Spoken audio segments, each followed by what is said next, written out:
जय हिंद दोस्तों। साल 2020 का ये आखिरी दिन, साल 2020 हम सभी के जहन में कई सारी ऐसी यादें छोड़ के जा रहा है जिसको आप चाहें या ना चाहें आपको याद रखना ही पड़ेगा। और आने वाले कई सालों तक आप उन यादों को सोचकर या तो बहुत दुखी हो सकते हैं या फिर उन सभी यादों से आप सीख लेकर आगे आने वाले समय में अपने आप को और ज़्यादा इम्प्रूव कर सकते हैं। जो भी कुछ है वो सभी आपके हाथों में है। अब आप ऑप्टिमिस्टिक होकर आगे बढ़ना चाहते हैं या फिर दूसरे तरीके से सोच के जहाँ हैं वहीं रहना चाहते हैं, ये सब आपके हाथ में है।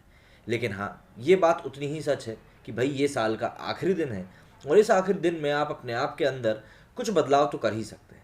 अब ये बदलाव हर एक इंसान अगर कर ले तो शायद जो समाज हमारे आसपास आज आज में इतना गंदा दिखाई पड़ रहा है वो शायद आने वाले समय में थोड़ा बहुत तो बेहतर हो ही जाए।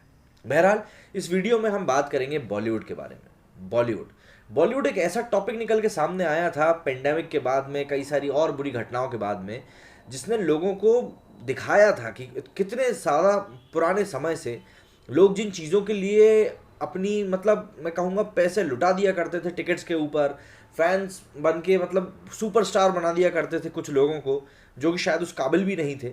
तो ऐसे में लोगों की आंखें खुली कि भाई एक क्या मुखौटा पहन के हमको सारी चीज़ें दिखाई जाती हैं और किस तरीके से कस्टमर्स बना के हमको लूटा जाता है। इस तरीके की चीज़ें कुछ सामने आई।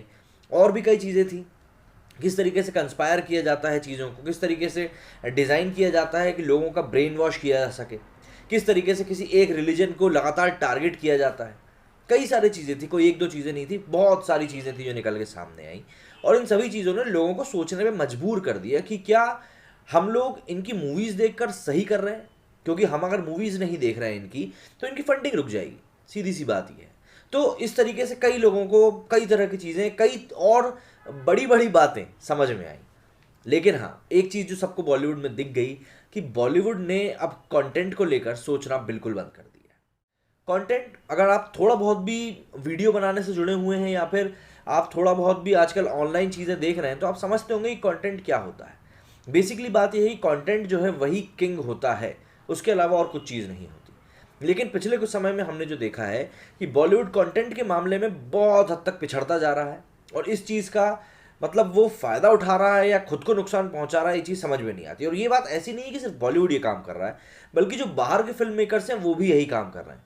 हमने मोगली के रूप में देखा, हमने सिम्बा करके जो मूवी आई थी उसको लेकर देखा, लायन किंग, कि भाई इनने क्या किया, पुरानी मूवीज उठाई और उसको रीमेक बना के दोबारा परोस दिया। जो उनके पुराने मेकर्स थे उन लोगों ने कई बार इसको लेकर आपत्ति भी जताई कि भाई आपको कोशिश करनी चाहिए कि आप नए लोगों से नई कहानियों के ऊपर मूवीज़ बनाएं जिससे कि लोगों को नई चीज़ें देखने को मिलें। लेकिन आप क्या कर रहे हैं, वही पुरानी चीज़ें उठा के दोबारा बना दे रहे हैं और पैसे छाप ले रहे हैं। अब हालिया में अगर हम बॉलीवुड का एक इंसिडेंट उठाएं तो coolie number one, coolie number one अपने समय की अच्छी मूवी थी। जो उसमें जोक्स थे, जिस तरह की उसमें कहानी थी, जिस तरह की उसमें एक्टिंग थी, गाने थे, सब चीज़ें 90 के दशक के हिसाब से पूरी तरीके से सही फिट बैठती थी। लेकिन उस मूवी को जब आज के दौर में 2020 में दोबारा से वैसी की वैसी बनाकर रिलीज़ किया गया तो हमें अंतर साफ दिखाई दिया कि आज की पब्लिक उस समय के कंटेंट को आज एक्सेप्ट नहीं करेगी। और डेविड धवन जी, जो कि अपने समय के बहुत बड़े डायरेक्टर रह चुके हैं, वो अब सिर्फ और सिर्फ शायद अपने लड़के के करियर को बचाने के लिए या और जो भी कोई कारण उनको दिख रहा हो, पुरानी मूवीज़ को उठा के नई करके बना रहे हैं और समझ में नहीं आ रहा। जबकि अगर आपके पास संसाधन है, अगर आपके पास रिसोर्सेज हैं कि आप अच्छी मूवी एक बना सकते हो तो आपको बिल्कुल बनानी चाहिए। लेकिन ऐसा कुछ भी नहीं हो रहा है। बहरहाल, इस वीडियो में मैं आपको बताऊंगा कि कैसे 2021 में भी बॉलीवुड हमको इसी तरीके से बेवकूफ़ बनाने वाला है और कुछ पुराने समय में आई हुई हिट मूवीज़ या फिर बाहर की जो हिट मूवीज़ हैं उनकी रीमेक बना के हमारे सामने परोसा जाएगा और हमको वही पुराना घिसा पिटा माल जो है वो परोसा जाएगा। और हम लोग शायद, हम तो नहीं, मैं तो नहीं देखूंगा, लेकिन हाँ, हम में से कुछ लोग ऐसे ज़रूर होंगे जो कि उसके बाद इतनी बातें बताने के बाद भी वो मूवीज़ जाके ज़रूर देखेंगे। तो ये लिस्ट काफ़ी लंबी है, मैं आपको शॉर्ट में बताऊंगा। एक मूवी है जर्सी करके आने वाली, Shahid Kapoor starrer film Jersey पिछले काफ़ी वक्त से चर्चा में बनी हुई है। ये फिल्म साल 2019 में रिलीज़ हुई, एक तेलुगु फिल्म का हिंदी रीमेक होगी जिसे इसी टाइटल के साथ रिलीज़ किया जाएगा। गौतम टिन्नामुरी के मूल फिल्म का निर्देशन किया था और वही इसकी रीमेक का भी निर्देशन करेंगे। ये चीज़ हमने कबीर सिंह में भी देखी थी, जो अर्जुन रेड्डी की डिट्टो रीमेक थी, सीन टू सीन रीमेक थी। ये चीज़ एक हिट फार्मूला बन चुका है कि आप कहीं साउथ की मूवी या बाहर की मूवीज़ का एक राइट खरीद लीजिए और वैसी की वैसी मूवी बना दीजिए। क्यों? क्योंकि आपको पता है कि वो स्टोरी एक बार हिट हो चुकी है तो आप जब उसको रीजनल लैंग्वेज में या हिंदी में बनाएंगे तो वो ऑब्वियसली दोबारा हिट करेगी, इसमें कोई गलती नहीं है। बट ऐसे में ही ओरिजिनल और नए कंटेंट को मौका नहीं मिल पाता है, ये चीज़ आपको भी समझनी होगी और जो जिम्मेदार लोग हैं उनको भी।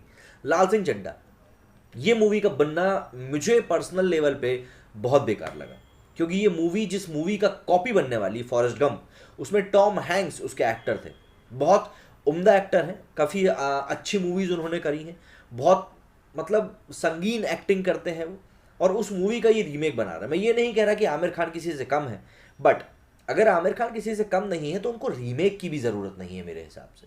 वो एक ऐसा कंटेंट क्रिएट कर सकते हैं, हमने तारे ज़मीं पर ऑलरेडी देखी थी कि वो मतलब वैश्विक स्तर पर अपनी पहचान अलग बना सकते हैं। उनको किसी भी तरीके से किसी एक मूवी को कॉपी करने की ज़रूरत बिल्कुल भी नहीं है, बट स्टिल हिट फार्मूला है। धूम 4 उनकी बहुत बुरी पिटी थी, सीधी सी बात है, वो भी डरे हुए हैं और बिल्कुल फूक फूक के कर रहे हैं।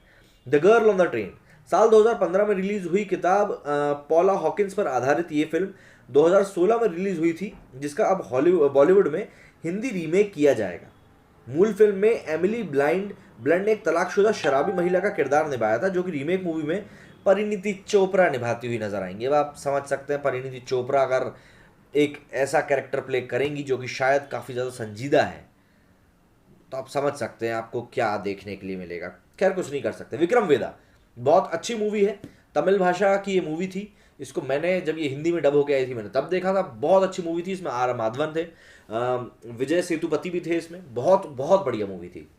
अब तमिल भाषा में इसी टाइटल से बनी फिल्म का बॉलीवुड में 2021 में रीमेक आएगा। फिल्म में सैफ अली खान और Aamir Khan lead role play करते हुए नजर आएंगे। अब यहाँ पे अगर कास्ट ये रहती है तो एक बार आप कह सकते हैं नहीं ये मूवी अच्छी बनेगी, लेकिन फिर बात वही घूम फिर के आ जाती है कि अगर आपको अपने एक्टर्स के ऊपर इतना ही भरोसा है, then why are you opting for a remake? आप ओरिजिनल कंटेंट क्यों नहीं बना रहे हो? अगर साउथ की इंडस्ट्री इतना रिस्क लेके ओरिजिनल कंटेंट बना सकती है जो कि आपको इंस्पायर कर रहा है, जहाँ पे कि आप बहुत समय से यही काम कर रहे हैं बॉलीवुड में, तो फिर आप वो पहल क्यों नहीं कर सकते जो वो लोग कर रहे हैं?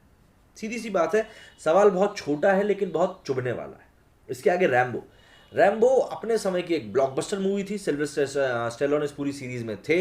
इस मूवी का रीमेक में काम करने वाले हैं जैकी श्रॉफ के बेटे टाइगर श्रॉफ। जी हाँ, बागी सीरीज पता नहीं कितनी लंबी चलने वाली है, जब तक शायद जब तक टाइगर काम करना बंद करेंगे तब तक 25-30 इंस्टॉलमेंट्स उस मूवी की ज़रूर बनी जाएंगी। क्योंकि क्या है, वो एक नाम उनके साथ जुड़ के चल रहा है या वो उस नाम के साथ जुड़ के चल रहे हैं, जो भी हो रहा हो। अब इसी एक फहरिस्त में, क्योंकि क्या है ना, वो एक पोज उनका आ गया, वो बॉडी शॉडी वाला मशीन गन पकड़ गए फलाना ढिमका, तो इनने देखा कि यार ये तो रैम्बो में भी फिट हो रहा है ये सीन, तो उन्होंने कहा चलो ठीक है, एक काम करते हैं अपन ना रैम्बो भी बना मारते हैं।